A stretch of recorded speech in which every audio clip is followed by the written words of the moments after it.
اجمل لغة اتعلمتها هي الاسباني. مش بس كانت سهلة وانا بتعلمها، لا كمان بعد ما اتعلمتها لقيت انها فتحت لي فرص سفر كتير جدا، وفعلا سافرت بسببها. والاهم انها فتحت لي بعد كده فرص شغل كتير جدا ما كنتش فعلا احلم بيها. فتعال اقول لكم ازاي اتعلمتها في 4 شهور من غير اي كورسات.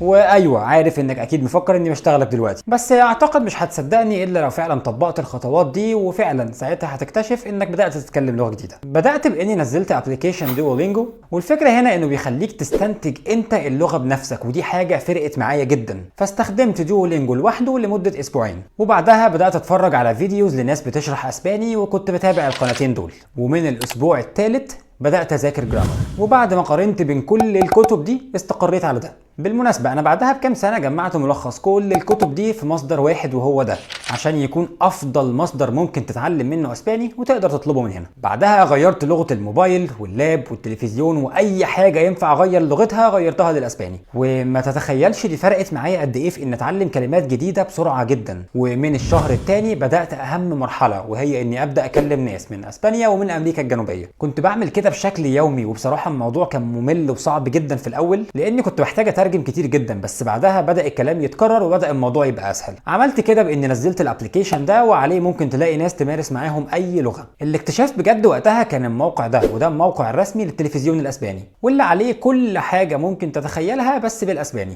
يعني اخبار، افلام، مسلسلات، وكل فيديو ممكن تتفرج عليه هتلاقي السكريبت بتاعه مكتوب بالاسباني، ممكن تختار الكلمة اللي انت عاوزها وتترجمها. نصيحة مني اعمل كده بشكل يومي حتى لو انت مش فاهم كويس، وما تترجمش بس الا الكلمات اللي بتتكرر عشان ما تحسش انك زهقان. مشيت على السيستم ده لمده شهرين تانيين بعدها عشان اخلص ال4 شهور، وفعلا وصلت لمستوى انا ما كنتش احلم بيه في اللغه. في الاخر عاوز اقول لك اننا مش في سباق، ومش فارقه خالص اذا كنت هتتعلم في شهر او حتى في سنين.